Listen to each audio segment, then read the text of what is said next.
Female overactive bladder આજના સમયમાં ઘણું સામાન્ય છે, જેમાં મહિલાઓને યુરિન લીક થઈ જાય છે. સામાન્ય રીતે આ વૃદ્ધ અવસ્થામાં જોવા મળે છે. તો આજે અમારી સાથે છે દેશના જાણીતા યુરોલોજિસ્ટ રાજકોટના ડોક્ટર જયેશ મહેતા, જે જણાવશે કે ફિમેલ ઓવરએક્ટિવ બ્લેડરને કેવી રીતે મેનેજ અને કંટ્રોલ કરી શકાય છે. Welcome doctor Jayesh Mehta. મારો સવાલ તમને છે કે OAB ના મુખ્ય લક્ષણો શું છે? ઓવરએક્ટિવ બ્લેડર ના મુખ્ય લક્ષણો નંબર 1 કે અચાનક યુરિન લાગવાની તીવ્ર ઈચ્છા થવી, અને બીજું એવું છે કે જે વોશરૂમમાં તમે પહોંચો એ પહેલા યુરિન લીકેજ થાય એવું પણ ઘણા લોકોને જોવા મળે છે. યુરિન કરતી વખતે કોઈ બળતરા નથી થતી. આ બહુ સિમ્પલ અને સાદી વસ્તુ છે. અથવા તો યુરિનરી ટ્રેકનું કોઈ ઇન્ફેક્શન નથી હોતું અને એના કોઈ ચિહ્નો નથી હોતા. પેટમાં દુખાવો કે પથરીનો દુખાવો વગેરે લક્ષણો પણ નથી હોતા. આમ બીજી રીતે જોઈએ તો ઓવરએક્ટિવ બ્લેડર એ બહુ સ્પેસિફિક ફરિયાદ છે, અને માત્ર એક જ ફરિયાદ છે કે પેશાબ રોકી શકાતો નથી અને જવું જ પડે છે વોશરૂમમાં દોડીને.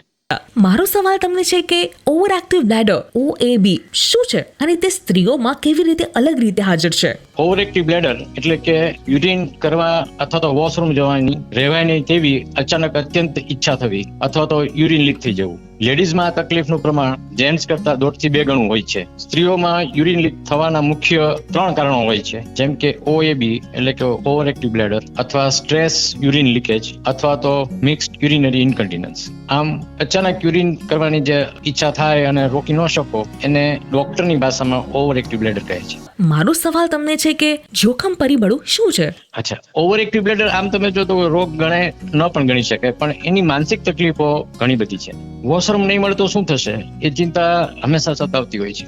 દર્દી રસ્તામાં જતું હોય અને એકદમ પેશાબ લાગે તો અચાનક અને એકદમ એન્ઝાઇટી, ચિંતા થવા માંડે છે. ઉપરાંત યુરિન લીક થવાને લીધે મનોબળ તૂટે છે અને એક ઇન્ફિરિયોરિટી કોમ્પ્લેક્સ પણ ડેવલપ થાય છે. વળી વ્યક્તિ એકદમ રિઝર્વડ થઈ જાય છે. આ માનસિક તણાવ ખૂબ ઉત્પન્ન થાય છે કે જે એને પોતાની રોજબરોજની લાઈફમાં ખૂબ તકલીફ ઊભી કરે. એના લીધે ઘણીવાર દર્દી બહાર જવાનું, સોશિયલ પ્રસંગમાં જવાનું અથવા તો ક્યાંય લાંબા સમય માટે મુસાફરી કરવાનું બધું ટાળે છે અને ઘરમાં બેઠા રહે છે મોટા ભાગના પેશન્ટ. એટલે એ રીતે જોવો તો એ એક આમ તકલીફ ન ગણે ને આમ તકલીફને લીધે, ચિંતાને લીધે દર્દી પોતે ડિપ્રેશનમાં પણ જઈ શકે.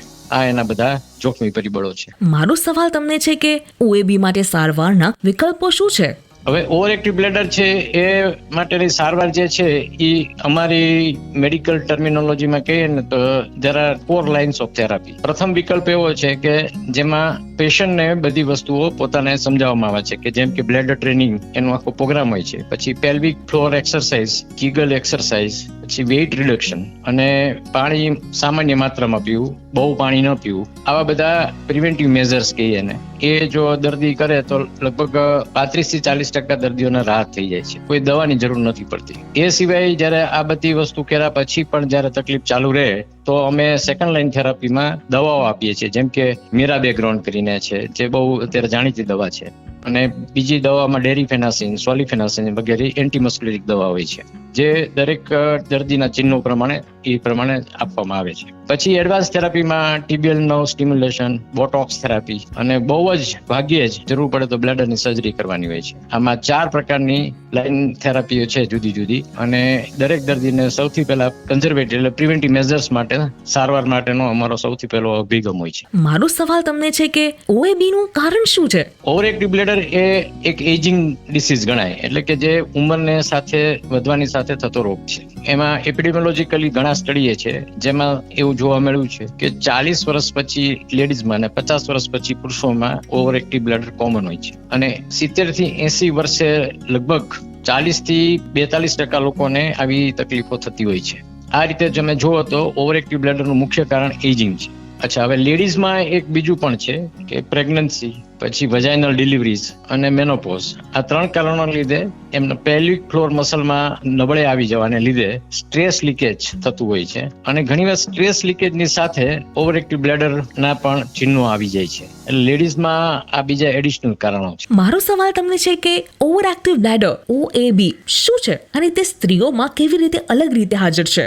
ઓવરએક્ટિવ બ્લેડર એટલે કે યુરિન કરવા અથવા તો વોશરૂમ જવાની રહેવાય નહીં તેવી અચાનક અત્યંત ઈચ્છા થવી, અથવા તો યુરિન લીક થઈ જવું. લેડીઝમાં આ તકલીફનું પ્રમાણ જેન્ટ્સ કરતા 1.5 થી 2 ગણું હોય છે. સ્ત્રીઓમાં યુરિન લીક થવાના મુખ્ય 3 કારણો હોય છે, જેમ કે OAB એટલે કે ઓવર એક્ટિવ બ્લેડર, અથવા સ્ટ્રેસ યુરિન લીકેજ, અથવા તો મિક્સ્ડ યુરિનરી ઇન્કન્ટિનન્સ. આમ અચાનક યુરિન કરવાની જે ઈચ્છા થાય અને રોકી ન શકો એને ડોક્ટરની ભાષામાં ઓવર એક્ટિવ બ્લેડર કહે છે. A public awareness initiative for bladder health.